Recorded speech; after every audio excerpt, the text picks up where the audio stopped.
Take a look at that. That's awesome.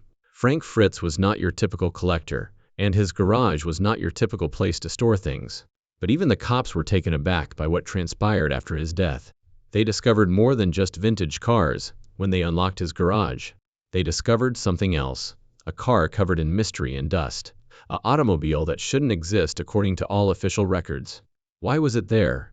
Why did Frank leave a handwritten letter that alluded to something more significant? This isn't another undiscovered treasure. Everything changed at this point.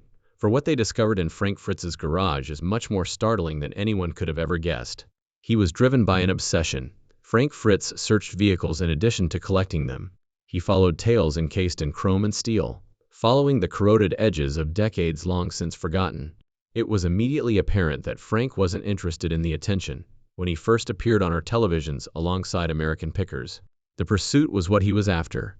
He loved the things that time had forgotten, and nothing spoke louder to him than a vintage vehicle with a backstory. Frank appeared to be the more reserved one to the typical viewer, the man with a sharp sense of humor and an extensive understanding of oil cans and gas station signs. Those who paid close attention, however, noticed the true fixation. He would pause a bit longer in someone's dusty garage if a rare model was parked there, or his voice would change when he saw a muscle car half buried in weeds. These cars weren't merely purchased by Frank. He thought they had anything worth saving. His private collection evolved gradually but purposefully over the years. He had no intention of impressing anyone. There were machines that felt like time capsules in a garage hidden away in Iowa. There was no display or velvet ropes. He always liked the sleek lines and tail fins of a 1956 Chevrolet Bear. He paid $7,000 for a 1967 Ford Fairlane GT 390, which he then himself refurbished, spending an additional $4,000 to get it back on the road. When he and his old buddy Mike Wolfe purchased the 1960 Cadillac Fleetwood, it was a fully equipped example of American luxury. However, it didn't end there. When it comes to something extraordinary, Frank didn't hesitate to make a large investment. He eventually obtained two 1954 Nash Healey sports vehicles for a total of $46,000 as a result. Then came a 1914 Mertz cycle vehicle, a unique three-wheeler from another planet that is valued at about $35,000. He had a 1947 Cecilia Nuvolari Spider, which he treasured, an Italian classic from after the war, fast, light, and incredibly uncommon. It was the jewel in his secret treasure trove, worth over $500,000. Every automobile had a backstory, and Frank recalled them all. He could tell you how he obtained it, what it meant to him, and why it deserved a second chance at life. Whether it was a barn find, a long-distance tow, or a late-night online auction win, he wasn't investing in these. They were missions of rescue. They demonstrated the continued significance of the past. Frank was special because he never allowed his achievement to alter his perspective on these objects. He never staged extravagant open houses to showcase his collection or established a gaudy Instagram empire. His garage, a kind of refuge surrounded by dust, oil, and respect, was still off limits to most people. According to his friends, he occasionally vanished for hours while working on vintage components, listing his possessions, or simply relaxing with the cars that held the greatest personal significance for him. That has an intimate quality to it. Frank kept his most valuable discoveries hidden behind closed doors, in a society where everything is shared and made profitable. Since not all of what he discovered was ever captured on film, that is where the mystery begins. Not all transactions took place in the public eye. Frank also got more introverted and withdrawn with time, and his garage, once a representation of his passion, became something else entirely. Nobody was aware of its contents, not even his nearest and dearest. And everything changed when they discovered what was within after his death, when the huge doors were ultimately forced open and the locks were finally shattered. Before we get there, though, it's critical to comprehend the depth of Frank's passion, and the reasons why some claim it had nothing to do with the money or the automobiles. It was about demonstrating that some things are valuable, despite the fact that many people are unaware of their existence. The last days of a collector. The public's perception of Frank's world started to wane, along with his appearance on American Pickers. A gradual disengagement turned into something more permanent. Frank had subtly left the show by 2020, claiming personal health problems and back surgery. Fans thought he would recover at the time. In actuality, however, everything were falling apart behind the scenes. His health wasn't merely a short-term problem. It was a symptom of the wider deterioration that would loom over his last years. According to his close friends, Frank grew increasingly alone. He stopped taking a lot of calls, made few visits, and stayed at home most of the time. But it wasn't just any house. It was a fragment of history in motion. His garage, which had always been a space of repair and meaning, became more subdued and mysterious. He spoke very little about the contents, and it had been years since anyone who knew him best had gone inside, openly. There were hints. A picture of his 1939 Plymouth Coupe, on Facebook with a comment expressing his pride in owning it. He discussed restoring the Ford Fairlane in another post, describing how it growled when it was finally able to run again. However, those posts ceased to appear. The updates followed shortly after. The garage doors remained closed as his condition deteriorated, but the collection had expanded. Frank continued to acquire cars even though he was no longer traveling for the show. He occasionally had an intermediary check out a car for him. On other occasions, he purchased without seeing. It was instinct, not carelessness. He knew exactly what to look for, because he had been doing it for decades. There was still purpose behind every purchase.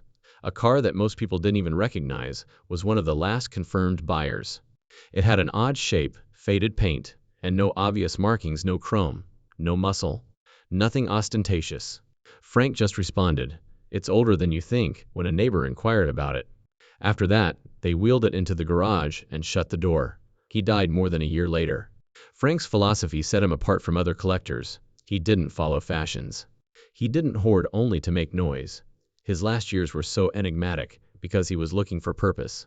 What was he pursuing if he continued to gather when ill and largely by himself? Rumors circulated. One claimed to have a confidential list of automobiles connected to American automotive legends, unique prototypes, race cars that vanished, and unfinished ideas. He was negotiating with a retired General Motors employee who claimed to have a factory automobile that no one had seen since the 1960s, according to another. Of course, nothing was confirmed. Rumors from the world of vintage cars. Here is what has been verified, though. Frank made a number of strange comments to old friends prior to his passing. "There's something in that garage that'll outlive all of us." He also allegedly said to someone, "Tell them I left everything behind if they ever open that garage without me." At the time, nobody gave it any thought. That was just how lyrical Frank had always been. When it was over, there was stillness instead of a big farewell or press announcement. Surrounded by what he loved most, isolation and untold stories, a man who once lit up screens throughout the nation passed away. All eyes were on the one spot that had escaped scrutiny. As the legal proceedings got underway, and his property was turned over to investigators and estate management, his garage was locked, silent, and unaltered. It wasn't simply a bunch of automobiles, whatever he left in there. It was an account of a life dedicated to seeking out the uncommon, the forgotten, and the impossibly impossible. Those closest to the case were about to realize that Frank had not given up on the impossible. As the key turned and the doors creaked open, for the first time in years, he'd captured it and concealed it in plain view. No one was allowed to enter the garage. There was a strange silence on the day they unlocked Frank Fritz's garage. The sort that catches on when people realize they're entering an uncharted territory. Not the polite kind you hear at a memorial. With their hands on their belts, police officers stood at the edge of the gravel road and exchanged silent glances. Years of secrets were waiting behind that huge roll-up door, and the estate lawyer had the key. The garage had been sealed by court order until that point.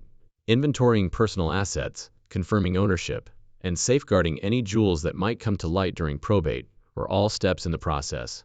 What followed was unexpected. From the outside, the garage didn't appear to be that big. A dented side door that appeared to have been closed for 10 years, a weathered steel frame, and some ivy on the borders. However, the weight of a legacy and dust poured out like smoke as soon as the main door began to rise, inch by inch. 8 cars were parked in close quarters, some with weather-worn tarps covering them and others without any paint. Yet they were nonetheless visually arresting. Near the front, the 1956 Bear stood with pride, its turquoise body intact but tarnished. Frank's beloved muscle car, the 1967 Fairlane GT 390, is next to it. The rear left corner was occupied by the sleek and shiny Cadillac Fleetwood. It was a time-stamped museum. However, there was another factor, an automobile nobody knew. A car that didn't belong on Frank's known roster was parked sideways next to the rear wall, behind a gray, oil-stained tarp. It was a strange shape, strongly bent, low to the earth, and remarkably broad in the back. It initially appeared to be a racing shell or prototype of some kind, The tarp was slowly peeled back by one of the officers. Things started to alter at that point. Although it was a Corvette, no one had ever seen one up close. Compared to a normal Stingray, its lines were more aggressive. The body had an unusual handcrafted appearance. The back end was wider than it should have been, and the nose dipped abnormally low. The most noticeable thing was that there was not a suitable VIN plate in the designated locations. Rather, a little brass tag with fading lettering and an odd number sequence that didn't match any GM records was soldered to the firewall. The cops reported it. The lawyer wrote something down. Beyond that, nobody touched the car, but everyone continued to stare at it. It didn't feel quite right. There was a handwritten message placed immediately above the workbench on the garage's inside wall, barely visible through years of grime. The letter could still be read even though the paper had become yellow, and some of the ink had bled. Everything was left behind there, Frank. Although it didn't explain everything, it seemed purposeful, like a last hint, as if he wanted someone to discover it. The unidentified Corvette wasn't supposed to exist, according to a local mechanic, who was later brought in to inspect the cars. That although it had irregularities that didn't add up, it appeared to be a 1963 Grand Sport. Officially, only 5 were made, and they were all present. But here was another, or a similar one. Additionally, Frank had kept it hidden at the back of his personal haven, under a tarp for reasons he never disclosed. People began to inquire, how did he obtain it? From where did it originate? And why had he kept it to himself? The first mystery had just been revealed from the untouchable garage. It wouldn't be the last, though, because Frank's legacy was more than a mystery. It was difficult, one that would appeal to doubters, specialists, and collectors alike, all attempting to understand how a man who dedicated his life to unearthing the forgotten may have discovered something that the largest automakers in America wished to remain hidden. The vehicle that shouldn't be there. Nobody anticipated anything unusual as the garage door eventually moaned open and the dust started to settle. It was well known that Frank Fritz possessed some exquisite machines. The renowned Cicatellia Nuvale Spider, the 1956 Chevrolet Bear, the 1967 Fairlane GT3 190, and the two 1954 Nash Healey sports cars. Over the years, fans, collectors, and the occasional magazine feature documented these known quantities. They were surprised by the silent oddity concealed in the very rear of the garage under a shabby tarp. They discovered a car that shouldn't have been there when they opened Frank Fritz's garage after his passing. It had a familiar but strange shape. Although it is obviously a Corvette with its fiberglass body, low profile, and oversized fenders, it is not like any other model you would normally find at an auction or museum. The uncertainty only got worse when they pulled back the tarp. The bodywork reportedly matched that of a 1963 Grand Sport, a race-bred Corvette so uncommon that, prior to the project's termination, Chevrolet only produced 5 of them, and every one of the 5 was present. But this one was here, quietly sitting amid Frank's collection. If the rumors are to be believed, no publicity, no records, no justification. Instead of a VIN, there was a little metal plate with the words experimental use only and mysterious numbers hand-stamped on it. It appeared to be handmade. The fiberglass appeared to be accurate. The more they looked into it, the clearer it became as the chassis unlisted. According to all official records, this car shouldn't be there. Frank had never brought it up.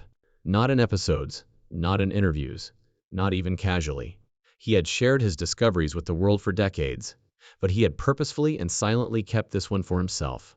That's when he realized what was written on the wall over his workstation. I left behind everything there.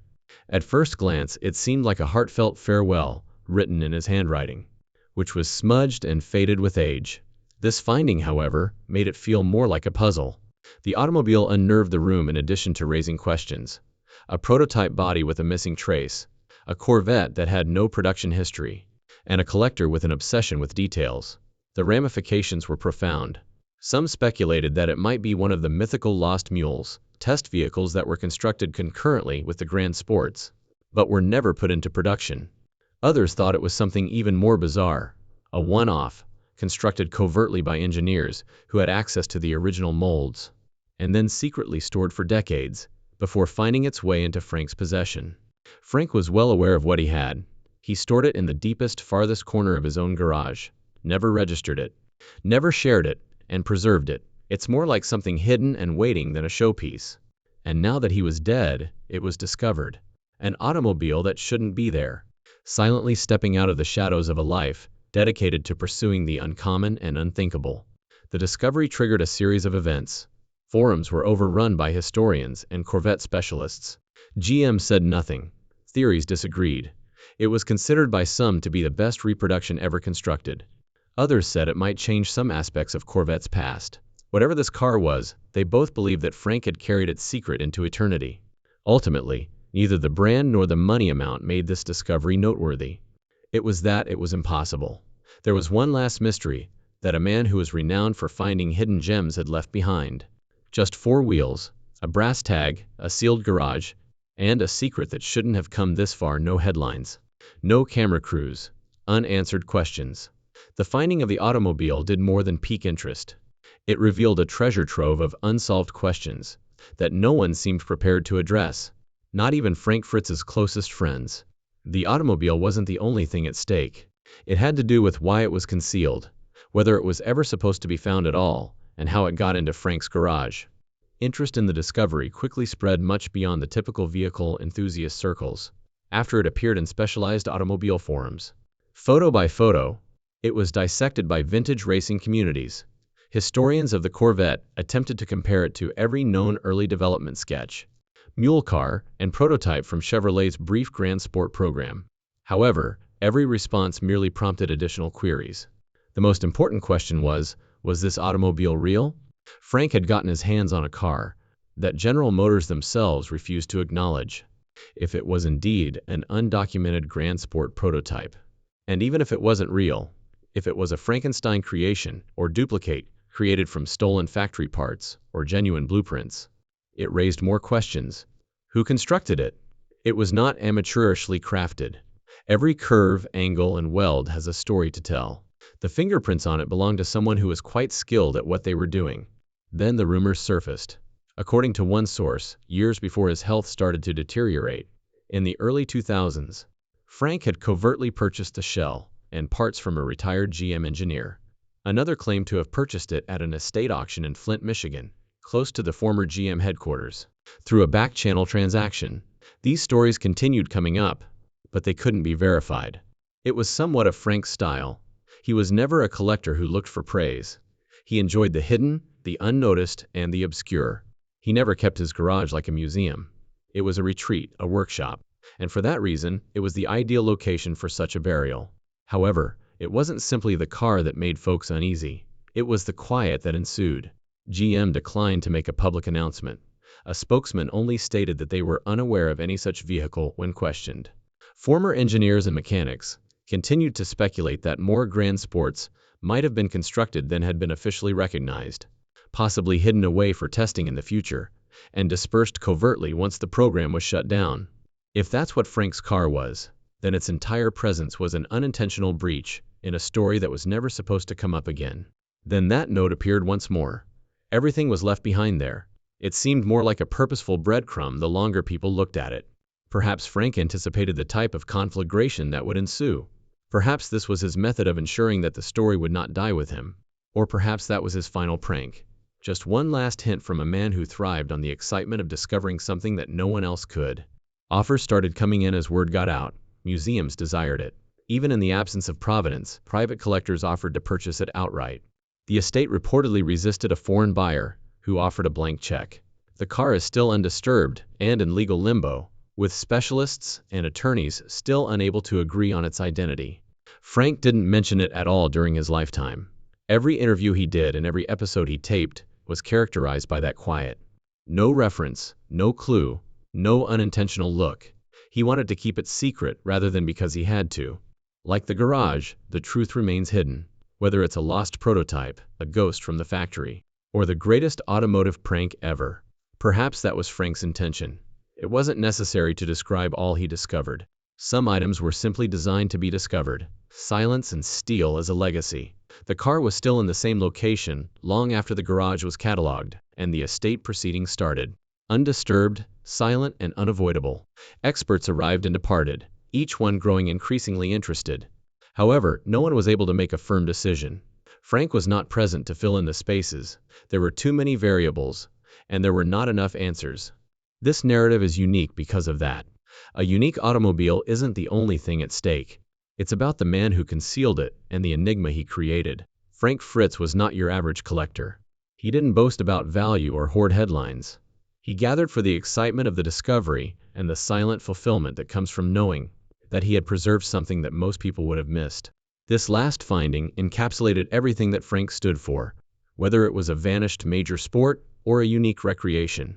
History, mystery, and admiration for lost beauty. Perhaps that was never the objective, so he kept it to himself. Perhaps he wasn't waiting for approval. Perhaps he was simply content that it was safe and waited for someone else to see it with adequate attention. He left behind more than antiquities when he passed away. He left questions in his wake. He conveyed the idea that collecting isn't always about flaunting your finds. There are times when it's important to know something exists and maintain it in its proper place. And now that automobile, the one that ought not to exist, is a part of that history. It embodies Frank's attitude more than any documented antique, regardless of whether it is ever confirmed or stays a lovely mystery. Because ultimately, there was no need to prove anything. Preserving something that didn't require a viewer was the goal. A dirty garage, a locked door, and a man who recognized the value of silence. What aspect of Frank Fritz appealed to you the most? Tell us in the comments section.